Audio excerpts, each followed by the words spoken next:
ಗಳಗಳನೆ ಅತ್ತ ಸುರೇಶ್ ಕುಮಾರ್ ಅವರೇ, ಈಗೇನು ಹೇಳ್ತೀರಿ? ಸಜ್ಜನ ಸುರೇಶ್ ಕುಮಾರ್ ಅವರ ಸುಳ್ಳುಗಳ ಅಸಲಿ ಬಣ್ಣ ಈಗ ಬಟಾಬಯಲಾಗಿದೆ.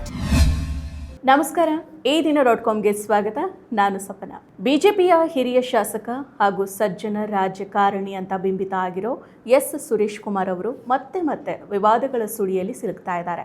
ಸಾಮಾಜಿಕ ಜಾಲತಾಣಗಳಲ್ಲಿ ಅವರು ಹಂಚಿಕೊಳ್ಳೋ ಪೋಸ್ಟ್ಗಳು ಮತ್ತು ಅವರು ನೀಡೋ ಹೇಳಿಕೆಗಳು ಸಾರ್ವಜನಿಕ ವಲಯದಲ್ಲಿ ತೀವ್ರ ಟೀಕೆಗೆ ಗುರಿಯಾಗಿದೆ.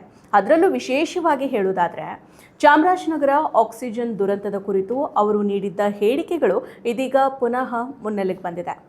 2021 ಮೇ ತಿಂಗಳಿನಲ್ಲಿ ಚಾಮರಾಜನಗರ ಜಿಲ್ಲಾ ಆಸ್ಪತ್ರೆಯಲ್ಲಿ ಆಕ್ಸಿಜನ್ ಕೊರತೆಯಿಂದಾಗಿ 36 ಕೋವಿಡ್ ರೋಗಿಗಳು ತಮ್ಮ ಪ್ರಾಣವನ್ನು ಕಳೆದುಕೊಂಡ ಘಟನೆ ಇಡೀ ದೇಶವನ್ನೇ ಬೆಚ್ಚಿ ಬೀಳಿಸಿತ್ತು.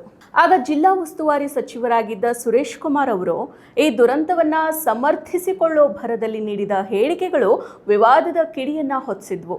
ಎಲ್ಲ ಸಾವುಗಳು ಆಕ್ಸಿಜನ್ ಕೊರತೆಯಿಂದ ಆಗಿಲ್ಲ ಅಂತ ವಾದ ಮಾಡಿದ್ದ ಅವರು ರಾತ್ರಿ 12:30ರಿಂದ 2:30 ನಡುವೆ ಮಾತ್ರ ಆಕ್ಸಿಜನ್ ಕೊರತೆ ಇತ್ತು ಅಂತ ಹೇಳಿ ಬಚಾವಾಗೋದಕ್ಕೆ ಪ್ರಯತ್ನ ಪಟ್ಟಿದ್ರು. ಅಷ್ಟೇ ಅಲ್ಲ, ಚಾಮರಾಜನಗರ ಕೋವಿಡ್ ಆಸ್ಪತ್ರೆಯಲ್ಲಿ ನಡೆದ ಆಕ್ಸಿಜನ್ ದುರಂತದಲ್ಲಿ ನಡೆದ ಸಾವು ನೋವಿಗೆ ಮೈಸೂರು ಜಿಲ್ಲಾಧಿಕಾರಿ ಮತ್ತು ಜನರನ್ನ ಜಿಲ್ಲಾ ಉಸ್ತುವಾರಿ ಸಚಿವ ಸುರೇಶ್ ಕುಮಾರ್ ಅವರು ಹೊಣೆಗಾರರನ್ನಾಗಿ ಮಾಡಿದ್ರು. ರೋಗಿಗಳು ಕೊನೆ ಕ್ಷಣದಲ್ಲಿ ಆಸ್ಪತ್ರೆಗೆ ಬಂದಿದ್ದೇ ಇಂತಹ ಸಾವಿಗೆ ಕಾರಣ ಅಂತ ಜನರ ಮೇಲೇನೆ ಅವರು ಗೂಬೆ ಕೂರಿಸಿದ್ರು. ಆದರೆ ಕಾನೂನು ಪ್ರಕ್ರಿಯೆ ಮತ್ತು ವಾಸ್ತವ ಎಲ್ಲವನ್ನ ಬಯಲು ಮಾಡಿದೆ. ಹೈಕೋರ್ಟ್ ನಿರ್ದೇಶನದಂತೆ ನಡೆದ ತನಿಖೆಯಲ್ಲಿ ಆಕ್ಸಿಜನ್ ಕೊರತೆನೇ ಈ ದುರಂತಕ್ಕೆ ಕಾರಣ ಅನ್ನೋದು ಸಾಬೀತಾಯಿತು.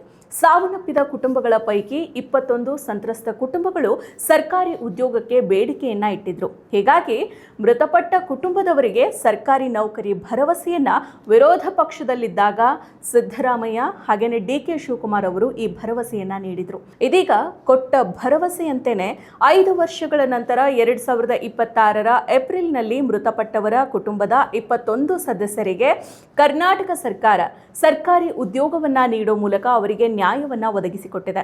ಕುಟುಂಬದ ಸದಸ್ಯರನ್ನ ಕಳೆದುಕೊಂಡು ಕಂಗಾಲಾಗಿದ್ದವರ ಬಾಳಲ್ಲಿ ಸರ್ಕಾರ ಈ ನಿರ್ಧಾರ ಹೊಸ ಆಶಾಕಿರಣವನ್ನ ಮೂಡಿಸಿದೆ.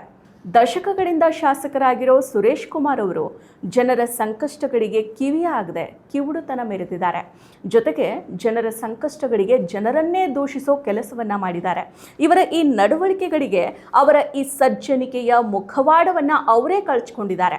ಅಂದು ಆಕ್ಸಿಜನ್ ಕೊರತೆ ಇಲ್ಲ ಅಂತ ರಾಜ್ಯದ ಜನತೆಗೆ ಸುಳ್ಳನ್ನ ಹೇಳಿದ್ದ ಇವರು ಇಂದಿಗೂ ಕೂಡ ಸಂತ್ರಸ್ತ ಕುಟುಂಬಗಳ ಬಳಿ ಕ್ಷಮೆಯನ್ನ ಕೇಳಿಲ್ಲ. ಸರ್ಕಾರ ಈಗ ಸಂತ್ರಸ್ತರಿಗೆ ಉದ್ಯೋಗವನ್ನ ಕೊಟ್ಟಿರೋದು ಅಂದು ನೀವು ಹೇಳಿದ ಮಾತುಗಳು ಎಷ್ಟು ಸುಳ್ಳಾಗಿದ್ವು ಅನ್ನೋದಕ್ಕೆ ಸಾಕ್ಷಿಯಾಗಿದೆ. ಈ ಹಿಂದೆ ಸಾವಿನಿಂದ ಲಾಭವನ್ನ ಪಡಿಬೇಡಿ ಅಂತ ಹೇಳಿಕೆ ಕೊಟ್ಟಿದ್ದ ಸುರೇಶ್ ಕುಮಾರ್ ಅವರೇ, ಇಂದಿನ ಈ ವಾಸ್ತವವನ್ನ ನೋಡಿ ಈಗೇನು ಹೇಳ್ತೀರಿ? ಆ ಸಂತ್ರಸ್ತ ಕುಟುಂಬಗಳ ಕಣ್ಣೀರು ಮತ್ತು ಅವರ ನೋವಿನ ಮುಂದೆ ನಿಮ್ಮ ಅಂದಿನ ಸಮರ್ಥನೆಗಳು ಅಣಕದಂತೆ ಕಾಣಿಸ್ತಾ ಇಲ್ವಾ? ಇಂದಿಗೂ ಜನಸಾಮಾನ್ಯರ ಮೇಲೆ ಗೂಬೆಯನ್ನ ಕೂರಿಸೋ ತಮ್ಮ ಧೋರಣೆಯನ್ನ ಸುರೇಶ್ ಕುಮಾರ್ ಅವರು ಮುಂದುವರಿಸ್ತಾರಾ ಅಥವಾ ನಿಮ್ಮ ತಪ್ಪನ್ನ ಒಪ್ಕೊಂಡು ಕ್ಷಮೆಯನ್ನ ಕೇಳ್ತೀರಾ? ಸುರೇಶ್ ಕುಮಾರ್ ಅವರು ಸಮಾಜ ಸುಧಾರಕರು ಅನ್ನುವಂತೆ ಬಿಂಬಿಸ್ಕೊಳ್ತಾನೆ ಆಂತರಿಕವಾಗಿ ಸುಳ್ಳು ಸುದ್ದಿಗಳನ್ನು ಹಂಚಿಕೊಳ್ತಾ ಇದ್ದಾರೆ. ಅಸಂಸದೀಯ ಮಾತುಗಳನ್ನು ಆಡೋ ಮೂಲಕ ತಮ್ಮ ಗೌರವವನ್ನು ಅವರೇ ಕಡಿಮೆ ಮಾಡ್ಕೊಳ್ತಾ ಇದ್ದಾರೆ. ಚಾಮರಾಜನಗರದ ಸಂತ್ರಸ್ತರಿಗೆ ನ್ಯಾಯ ಸಿಕ್ಕಿರೋ ಈ ಹೊತ್ತಿನಲ್ಲಿ ಸುರೇಶ್ ಕುಮಾರ್ ಅವರ ಮೌನ ಅವರ ಅಂದಿನ ಸುಳ್ಳು ಹೇಳಿಕೆಗಳಿಗೆ ಪ್ರತ್ಯಕ್ಷ ಸಾಕ್ಷಿಯಾಗಿದೆ. ಮತ್ತಷ್ಟು ವಿಶೇಷ ವಿಡಿಯೋಗಳನ್ನು ನೋಡಲು ಮತ್ತು ಹೊಸ ವಿಡಿಯೋಗಳ ಬಗ್ಗೆ ತಿಳಿಯಲು ಈ ದಿನ .com ಯೂಟ್ಯೂಬ್ ಚಾನೆಲ್ ಸಬ್ಸ್ಕ್ರೈಬ್ ಮಾಡಿ ಮತ್ತು ಬೆಲ್ ಐಕಾನ್ ಕ್ಲಿಕ್ ಮಾಡಿ.